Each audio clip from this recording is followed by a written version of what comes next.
Авантурата на Снежко. Снег, снег! Ме разбуди веселиот глас на мојата најдобра другарка Снеже. Бре, колку студи!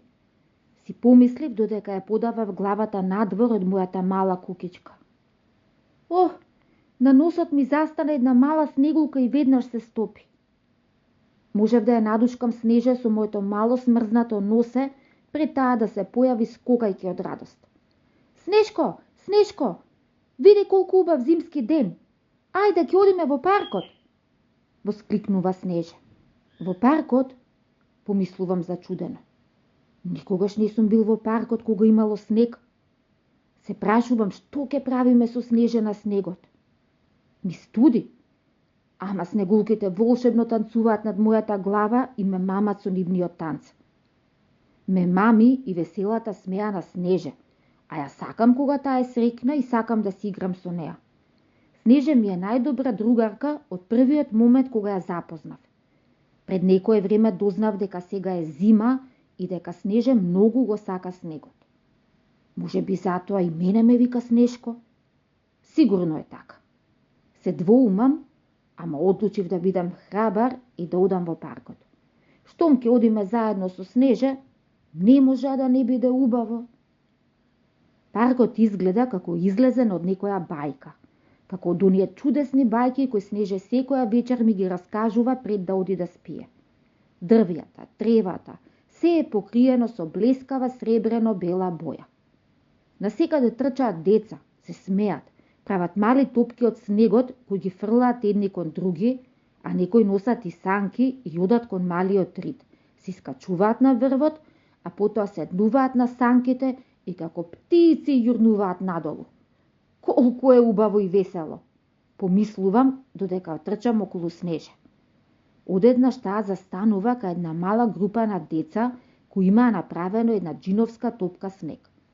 Гледам зачудено.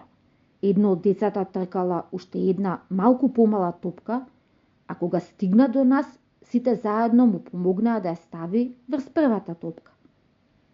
Сега ни недостасува само уште главата, извикнува Снеже. Каква глава? Се прашувам и не можам да се изначудам. Одеднаш децата дотркала уште една, помала топка од другите две, па и неа ја ставија врз нив.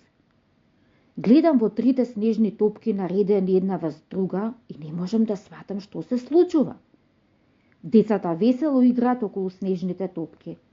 Дотрче едно момченце со бушава коса и румени образи, донесе две исти гранчиња и ги стави едно на левата, едно на десната страна од снежната топка која беше во средината. Едно девојче со црна коса донесе нешто што наликуваше на црни каменчиња кои децата почнаа да ги редат врз топките. О, мислам дека сваќам. Најгорната снежна топка доби очи и уста разблечена во насмевка. Средната снежна топка доби копчиња, а гранчињата почнаа да личат на раце. Снеже од некаде донесе морков и јоп, овој снежен човек доби нос. Доаѓа чуварот на паркот, извикаа децата. Чичко Стево, погледни што направивме. Нели е многу убаво? Се пофали едно од нив. Да, ама нешто ви недостасува. Чичко Стево се насмеа и на изненадување на децата извади од позади грбот една црна чудна шапка и му ја стави на главата на снежното човече. Едно од децата го извади својот портокалов шал и му го стави на вратот на снежниот човек, а потоа сите заедно во еден глас извикаа: Ете, нашиот прв Снежко е готов! Снежко? Ова е Снежко? Аха, значи ова е Снежко! Воскликнувам и јас. Значи Снеже мене ми го дала името по овој магичен зимски човек кој носи радост и среќа на сите. Чичко Стево, еве сега паркот има и Снежко. Сега ќе има кој да те замени и да го чува паркот ноќе. Се смее Снеже, а се смее и Чичко Стево.